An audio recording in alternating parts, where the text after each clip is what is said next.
Kasus dugaan korupsi di PT Asabri. Dari perhitungan akhir mereka, negara dirugikan sebesar 22,7 triliun rupiah. Ia menetapkan 8 orang tersangka dalam kasus korupsi PT Asabri. Asabri Triliun rupiah. Asabri nilai oleh para sindikat. Ini menjadi terdakwa. Itu sebesar 2 tahun itu baru.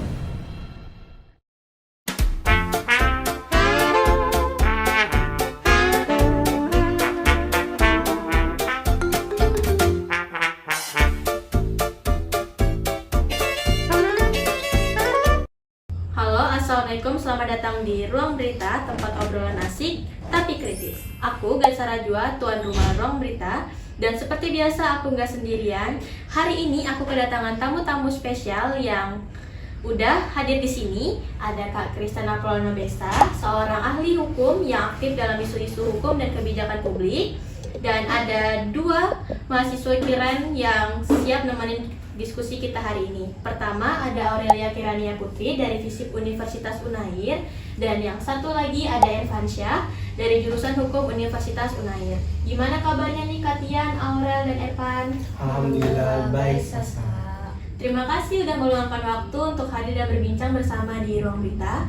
Karena kita udah duduk bareng nih. Ngomong-ngomong, aku akhir-akhir ini lagi sering lihat berita yang bikin geleng-geleng kepala sih, apalagi soal uang negara dan pengelolaan lembaga milik pemerintah. Nah, berhubung di sini kita bersama Katian yang ngerti banget soal hukum dan 2 teman kampus yang selalu update soal isu-isu nasional, kayaknya pas banget kalau kita bahas kasus yang sempat viral atau bikin heboh dan merupakan kasus korupsi terbesar yang terjadi di Indonesia. Membedah kasus Asabri ketika kepercayaan dibalas dengan pengkhianatan. Sebelum bahas lebih jauh, aku mau nanya dulu deh ke Aurel dan Irfan. Kalau dengan kata korupsi, apa sih yang terlintas di pikiran kalian? Coba deh Aurel dulu. Menurut kamu korupsi itu apa sih? Dan dari sudut pandang kamu sebagai mahasiswa. Oke, kalau aku pribadi, korupsi itu udah kayak penyakit kronis yang ada di negeri ini. Dan yang bikin sedih kadang-kadang pelakunya justru orang-orang yang kita percayai, kayak pejabat publik, penegak hukum, atau pimpinan lembaga negara.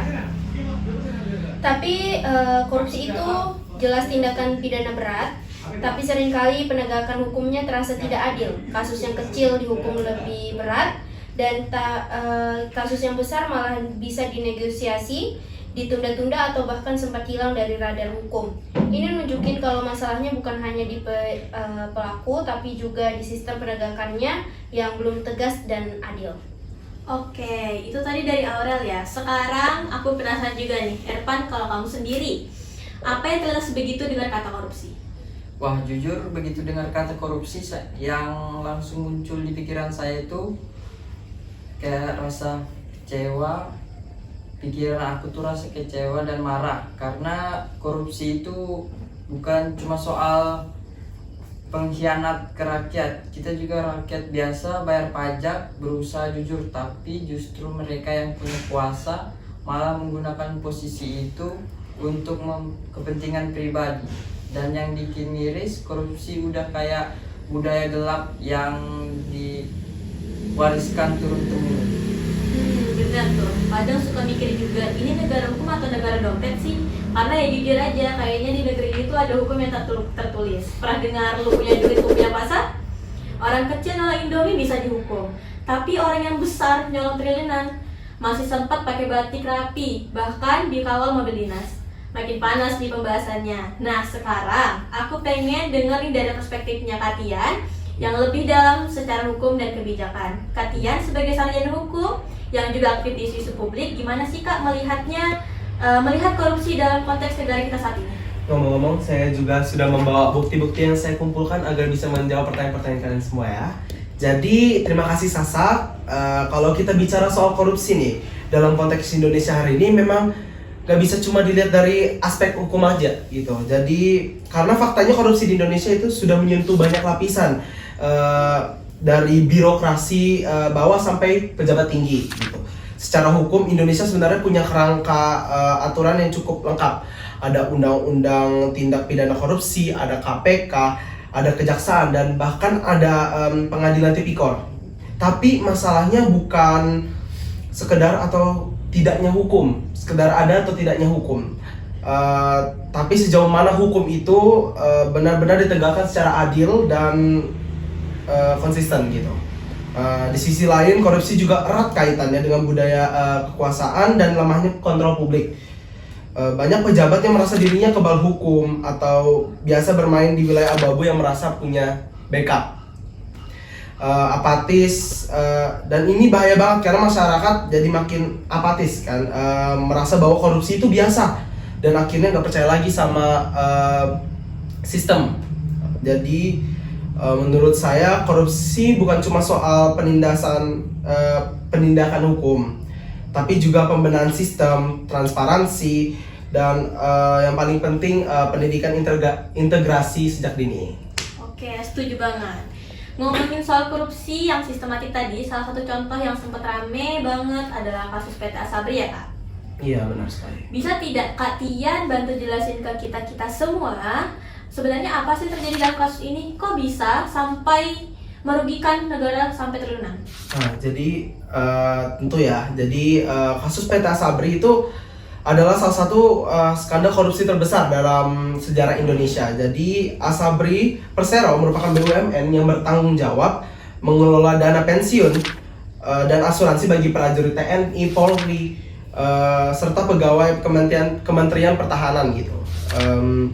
Dana ini seharusnya menjadi jaminan masa depan para abdi negara, orang-orang yang mengabdikan hidupnya untuk negara.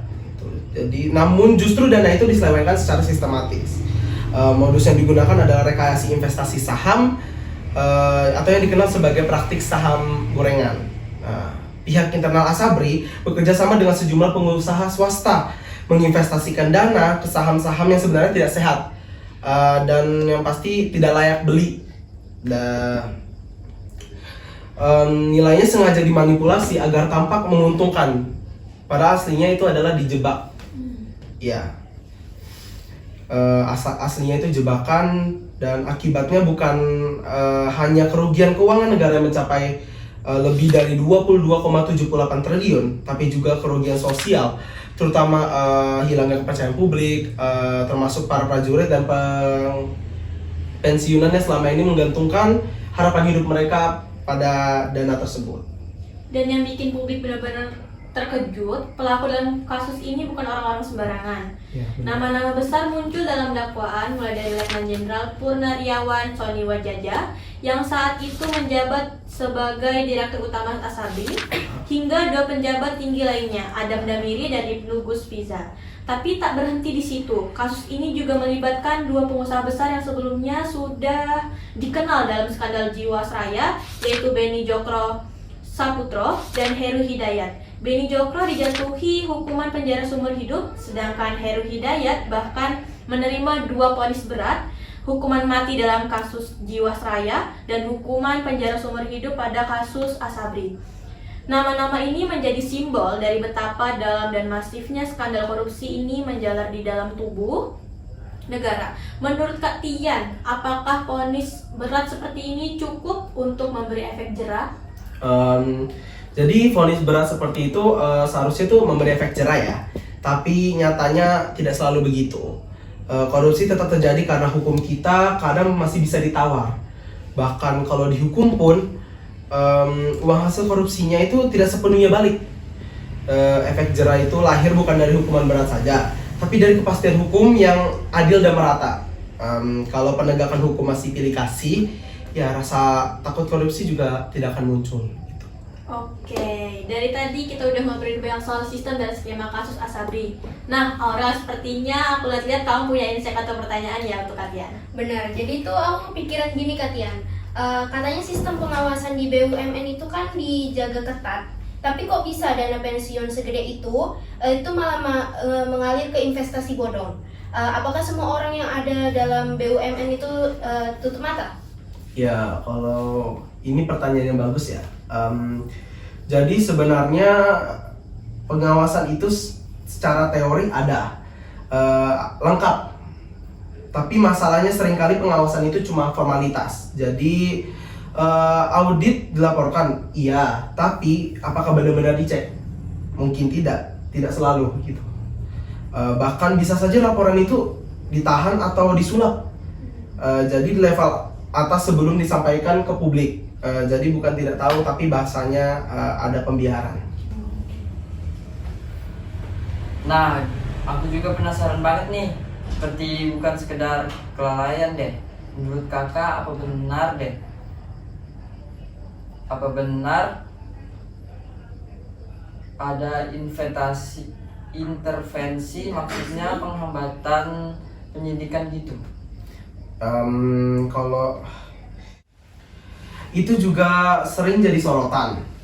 Dugaan intervensi itu memang ada. Soalnya banyak pelaku yang punya koneksi kuat ke lingkar kekuasaan, tapi untungnya tekanan dari publik dan media akhirnya mendorong KPK dan kejaksaan buat jalan terus, meskipun ya lambat gitu.